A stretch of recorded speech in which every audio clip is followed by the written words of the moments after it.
I'm Priscilla. I'm so glad that you're here. This is The Chat. This is the place where we talk about things that hopefully matter to you, but certainly matter to me and should matter to you as well. We want to inform you, we want to encourage you, and we just want to have fun together. So pull your seat up because we're going to have an incredible conversation today with a wonderful woman who I've come to know in recent years. Her name is Candace Cameron Bure. You might know her from way back, but there is a now, a present tense in her life. Many things that are happening that we're going to talk about today. So fasten your seatbelt. It's going to be a fun ride.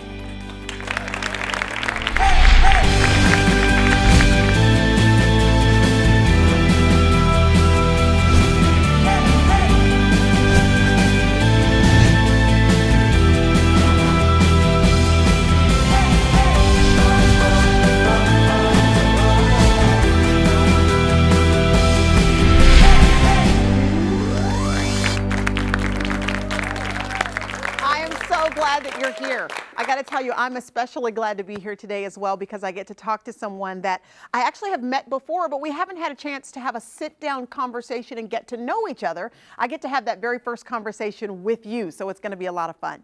When I was a preteen, I was allowed by my parents to watch just a few things on television. You know, it's The Cosby Show. Who didn't watch The Cosby Show? And then A Different World. But we also got to watch Full House.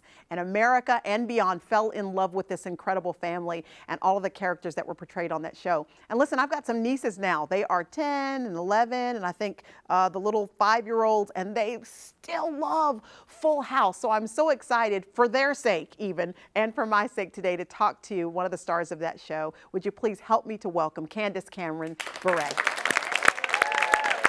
Hello again. Hi again. Okay, I do want to say that you look good, girl. Thank you. You really do look good. You look like you are thriving in your life right now. I am.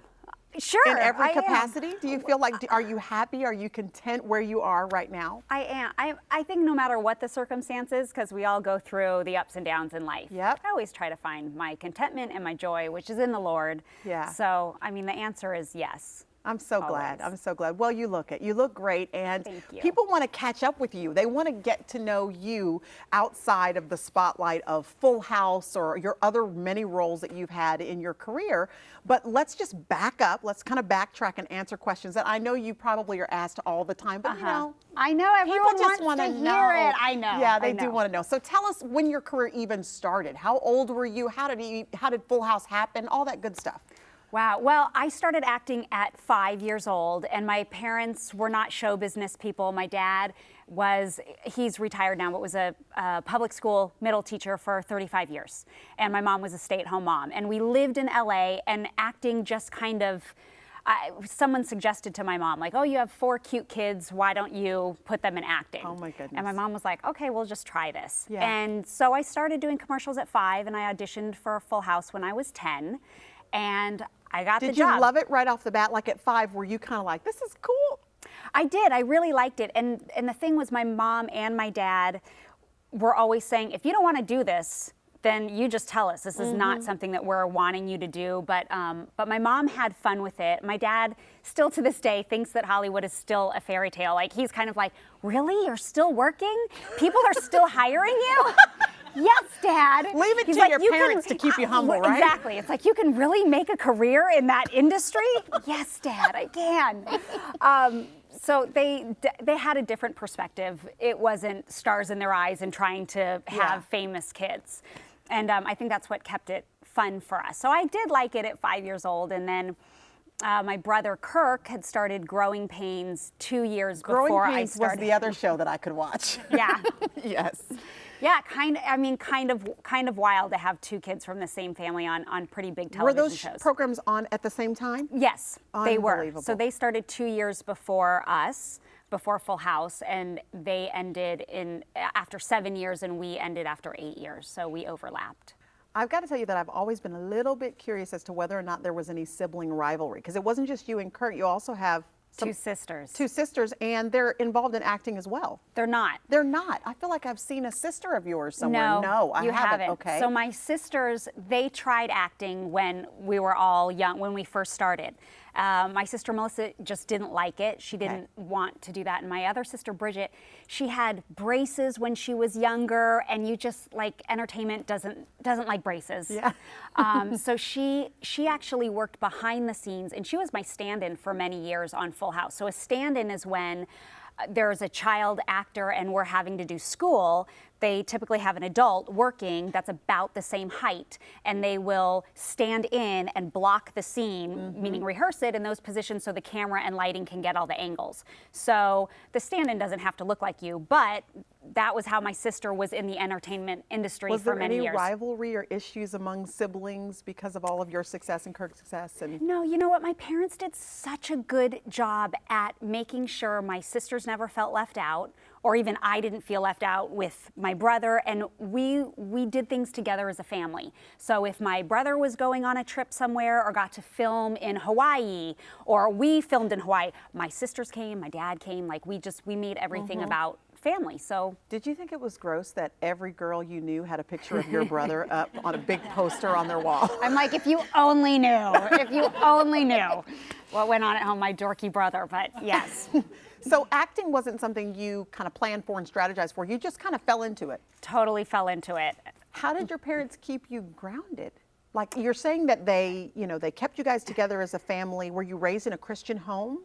We weren't raised in a Christian home. My mom was a believer since she was a little girl, but her faith wasn't everything in her life. And my dad was not a believer at all, and he did not want religion brought into our home. He thought that should be something that when we were adults we could decide what we wanted to believe in.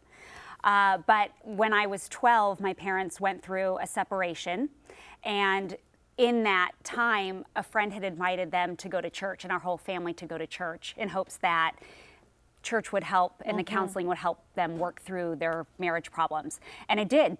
And as a family, we started going to church every single week. And they stayed together? They stayed together. My parents have been married over 40 years. And wow. So, but still, even at that, my dad became a believer about 7 years ago. Really? Yeah. Really? Yeah. So my just mom, recently? Fairly recently. And my mom was just a praying woman, and she just prayed. So I'm always like, that is such a testimony to me and to so many people that's in God's timing. But she was just faithful and kept hope. But we were always raised in a family that had very moral values, and we really were raised with biblical values. We just would not have called them that. Yeah. Yes.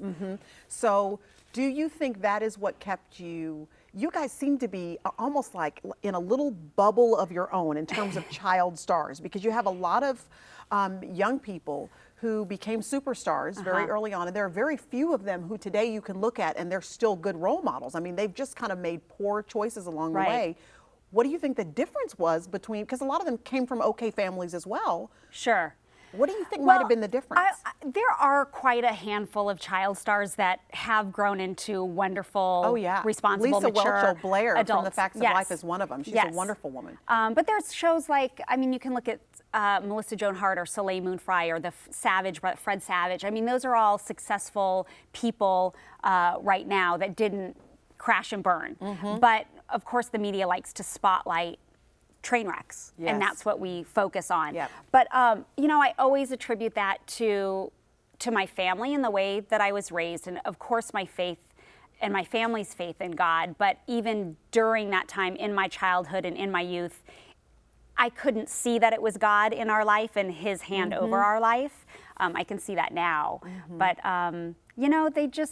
I think it was my mom and dad's perspective of this industry is not our life. Our life is our family. And this is just something that we're doing to support the means of living life, but it's not everything. And they were very particular in teaching us that and making sure that we weren't going to Hollywood parties, and even I didn't have a lot of Hollywood friends. It was like, these are your friends that you grew up with, went to school, this is who you're gonna hang out with, and they just kept me grounded in that way. So, and that seems like your situation obviously is unique, but it's a situation that all of us with any sort of scenarios in our own families have to make a decision. This is who we are as a family. This is our identity.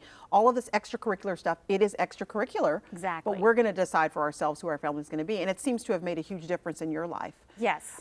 You've got your own family now, and I suspect that people make lots of assumptions about what your life looks like now just because they've still got this picture of you in their head from their television screen. Right. And I just was looking, flipping through one of your books. This is called Reshaping It All. I don't know anybody who has not read Reshaping It All. If you have not, you need to read it. It's an incredible book. But I love this part where you just go ahead and talk about some of the assumptions people have, and you just want to quell all that right off the bat. She says, I drive my kids to and from school most days. I participate in classroom doing all the mom stuff. I take our dogs for a walk, I feed them. We eat dinner at home most every night. I work out with friends, not a personal trainer. I fly economy most of the time, not first class. I mop my own floors because my dogs like to swim in the pool and then come in the house with their wet selves and get their mud all over my floor. And you also say, I, like everyone else, love to hang out at Starbucks. You are my girl. My girl. What do you find is the number one thing people are surprised about when they meet you? They kind of go, oh, I didn't think you'd actually be like this or be so kind or whatever. What are the assumptions people have? People just go, oh, you're so real. Yeah. And I'm like, but of course, I'm just me. Yeah. And I think people just have a perception of celebrities that they're almost untouchable or they're just on a different platform. And it's like, no, I'm a woman. I'm a child of God. I belong to Christ. I'm a woman, I'm a mom, I'm a wife. Yeah. And my job is being an actress. Yeah. And I love it, but that's what it is to me. I use that platform to try to glorify God in everything that I do, but I'm a woman. You're a woman. I'm a woman. Yeah. I'm not a celebrity. Well, you know what I mean. You know what I mean. I get it, yeah. I'm like, that's just, ugh. I'm Candace Cameron Bure. I am a mom, I'm a wife, I'm an actress, I'm a chauffeur, I'm a cook, I don't know, I'm everything.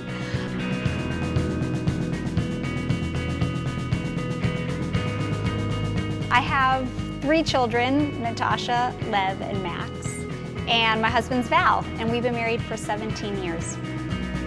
Being a mom, being a woman, being a wife, working, faith, I mean, it's difficult to balance all of them.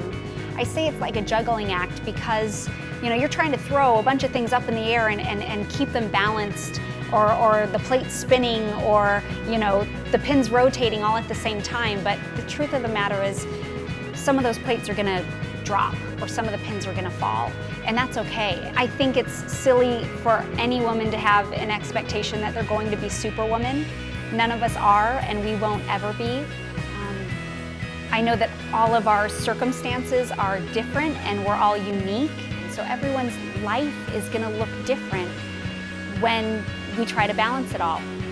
So I've written this book because I wanna use my life as an example for women out there to read and say, this is how I've done it. It's not a 10-step program how to balance your life. It's very autobiographical, and it takes you through my personal story. I really pull out the key moments in my life that I saw either examples of balance or ways in which I've learned to balance and prioritize my life. And the main keys in my life are my faith, prioritizing my marriage and my relationship with my husband, investing in my children, and then work and the rest of my social life. Don't have the expectation to be superwoman. I once did and realized that we can't do it all perfectly well at the same time. My priorities in my life were not the same when my children were toddlers as they are as teens. My priorities were not the same when I was a stay-at-home mom to being a working mom now.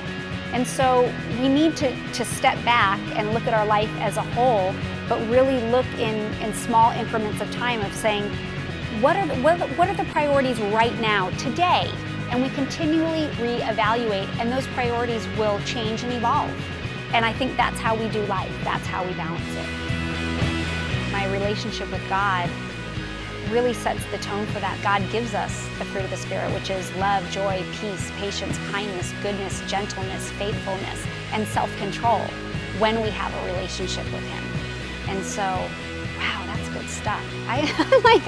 I'm so I'm so thankful that I have those God-given attributes, that He gives those to me when I have a relationship with Him. And those, I mean, in a nutshell, I mean, it's what we need every day to be able to roll with it and do life and do it to the best of our ability.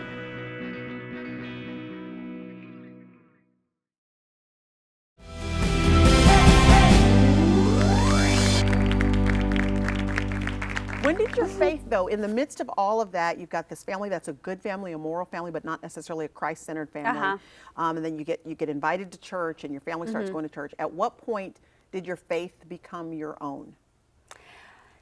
My faith became my own in my early 20s, really right after I had my daughter, my first child, around, I had her at 22, so young probably mom. around 24. And it was really, my brother was a huge influence in my life. So I knew that my brother was walking the Christian walk. He was really the first one in our family to step out strongly in his faith.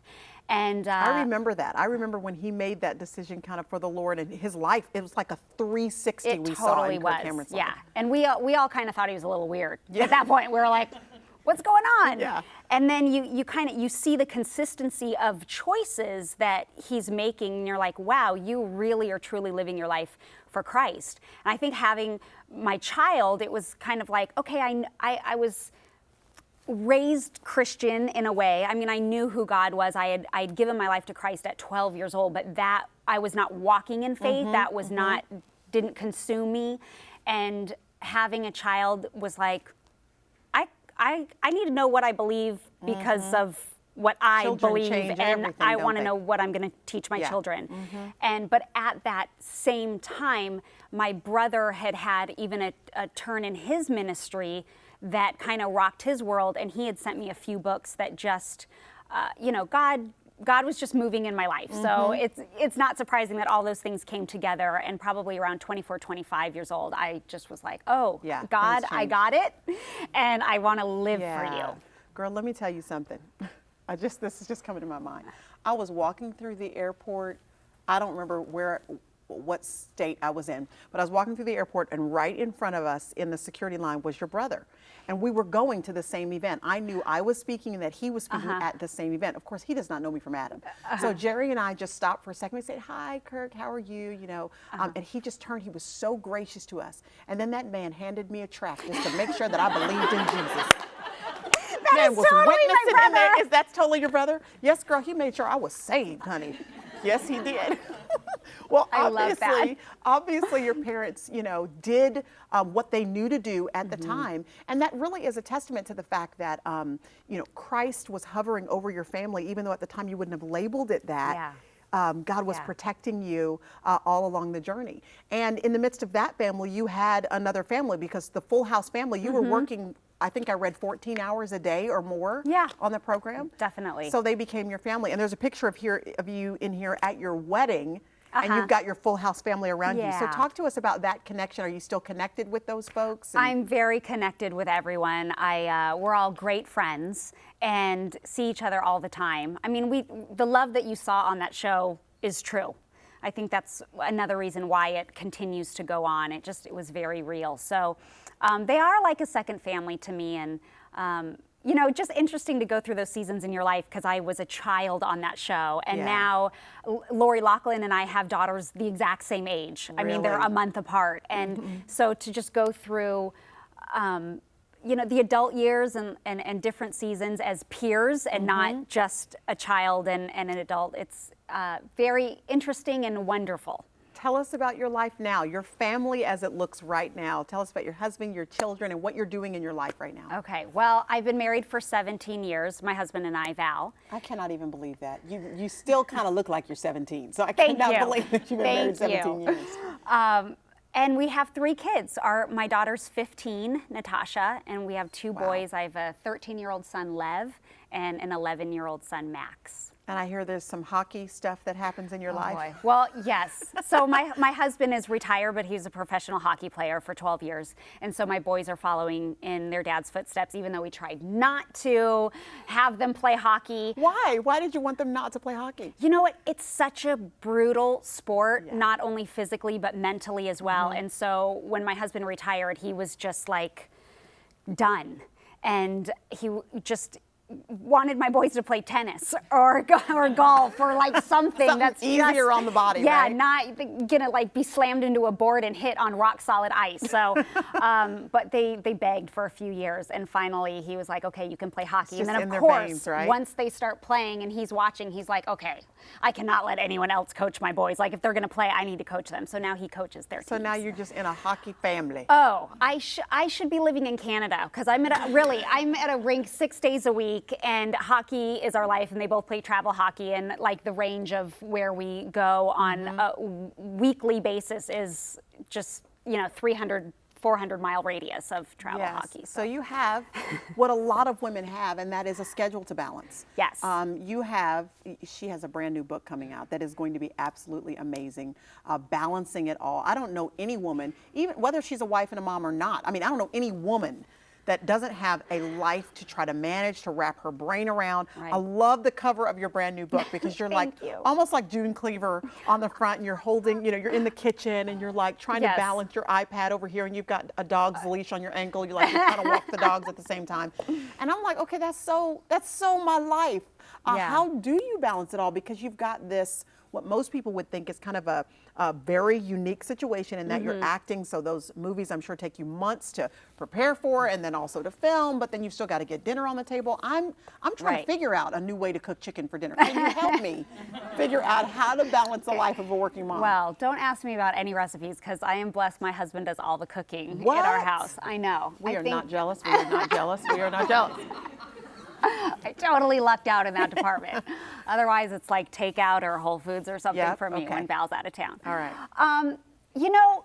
I think the main thing that I want to convey in the book is that we are all unique and our circumstances are all unique. And I think when we realize that our lives are so individual and our families will all look different, and we stop trying to fit into what we think is normal, that we will finally kind of let go and go, okay, normal for me is whatever my family looks like and whatever my schedule looks like and whatever my needs or my family's needs are. And that's okay. They don't have to look like my friends, and I don't have to fit into the bubble of that type of family or schedule or anything. Yeah. And we just have to come to that realization that it's okay that we're different. And I also think within balancing that, it's not really about stripping everything down. I think we go, oh, I have so many things to juggle, and how do I juggle it all? And there are people that'll say, oh, you just have to get down to the bare bones, And I don't necessarily think that's true either. I think it's important that we are led to invest in the right things in our lives. And those prioritizing. It's all about prioritizing, and it's really about consistently reprioritizing. Because even within a year, I can look at my calendar. I know my calendar a year out, a year and a half out. I could tell you a date in, June of 2000 or 14 or 15, like and I kind of know. Schedule? Yes, for my schedule. So I need to have a big picture, but the smaller picture on a monthly basis, even on a weekly basis, a daily basis, like those change, and they need to. So when I can really manage the big picture, that macro, managing the micro gets a little easier as long as I just keep reprioritizing. So it's like, what has to be done today? And what can I put off for tomorrow? What has to be done within this week?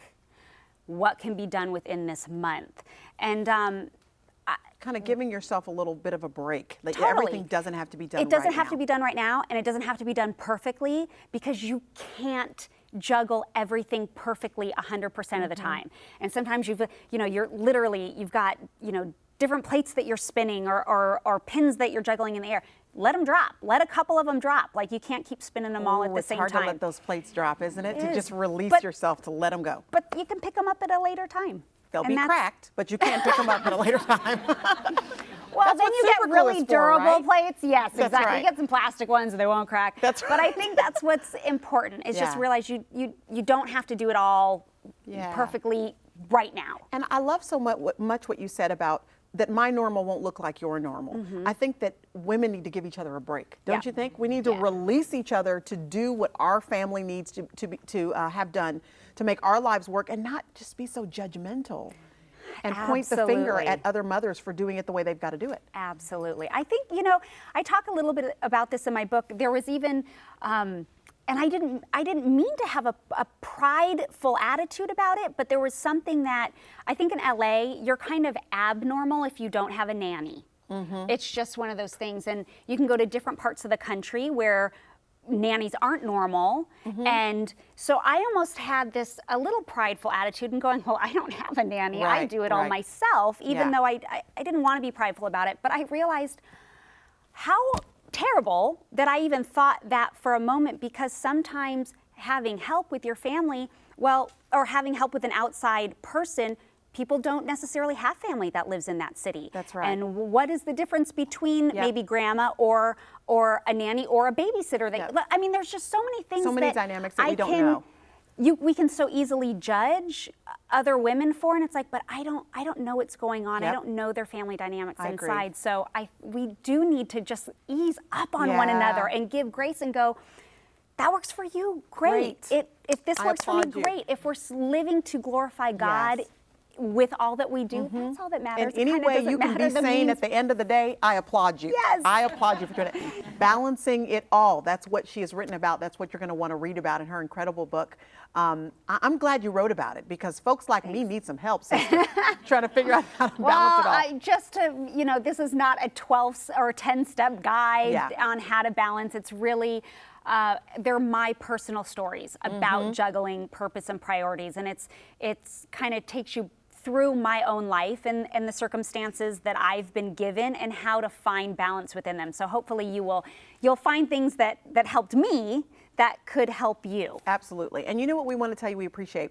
We appreciate that you have here you are, just coming to 40. You are not 40 years old yet. No, I'm You're not. just- I'm not. You're just kind of over the hump of 35, just a Yes. little bit. And we want you to know that for these years that you have been working, that you have been, whether you liked it or not, you were a role model, to Yeah. so many of us who were your same age growing up. And now to my sweet little nieces and so many girls who are still watching you.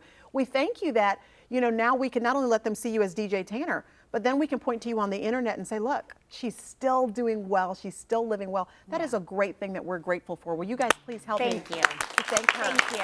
for being here.